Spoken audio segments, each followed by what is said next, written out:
Christmas is a depressing time of year when you're alone. This is the first holiday in a long time I've spent completely by myself. Mom and Dad decided not to visit Lori and the kids in Maryland, so even if I wanted to head up to Seattle to see them, I couldn't. So, I order another pizza and pull up Netflix to see if there's anything on that I haven't already seen 20 times. My phone beeps with a text message, but I don't even reach for it. Then I remember that I asked for an extra shift. Hopefully it's Joe calling to tell me my request is approved. As long as I have nothing better to do, I might as well take an extra run and make some cash. If I'm lucky, I can stay on the road straight through the new year, instead of on this mandatory vacation he put me on so I don't lose my vacation hours. Whoever invented the concept of mandatory vacation was clearly mad. Just because you have hours accrued doesn't mean you want to spend them counting kitchen tiles or watching TV at home. In fact, there's almost nothing worse than sitting around in an empty house just waiting for time to pass.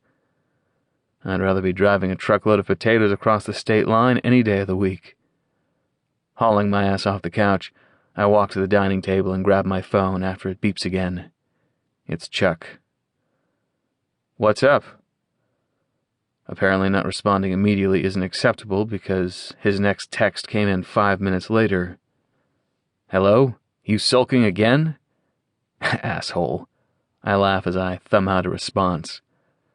"Watching movies, not sulking."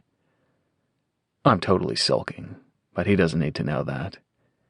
He and Trey invited me to Christmas dinner at their friend's house yesterday, but I gave him an excuse about not feeling well. He knew I was lying, but let it go.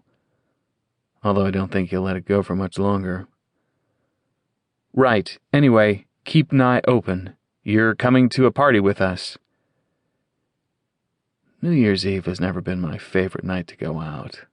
All the crazies are on the road. "Thanks, but I'm gonna lay low with some friends." "Liar, we are your only friends. Party at Heathman. Wear a tux, 10 p.m. I have to laugh. He's right, but it's pretty sad that he knows I've become a recluse since Nick left me 2 years ago. My whole social world revolved around Nick and his friends. When he moved to West Hollywood, I didn't stay in touch with his friends. And when he cheated on me, I've never gotten back in the mood to go out and make new friends.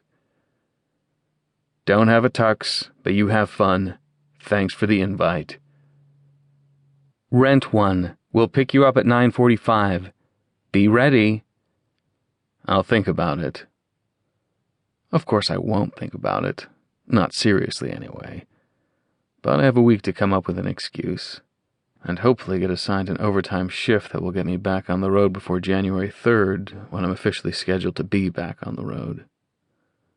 We'll be there at 9:45. Wear jeans if you want, but you'll be the only one. Fuck. Why does Chuck have to be so damn annoying about things like this? He's only been in Portland for a year, but he's got an amazing boyfriend, a great house, and a huge network of friends. He and Trey are even building a small consulting firm together. Just because the world is suddenly his oyster doesn't make it his responsibility to cure my anemic social life. Despite the fact that I spend most of my time alone, whether I'm working or not, I'm actually fine being a confirmed bachelor. When I'm really desperate, I know where to find a hookup. Until then, I'm happy with my laptop and the pocket booty Nick gave me a few years ago. It was a joke when he moved, but it works in a pinch. It's not the same as a real man, but it's better than my hand. To keep listening to this audiobook, I've left you a link in the description so you can do it, at no cost thanks to Audible's 30-day free trial.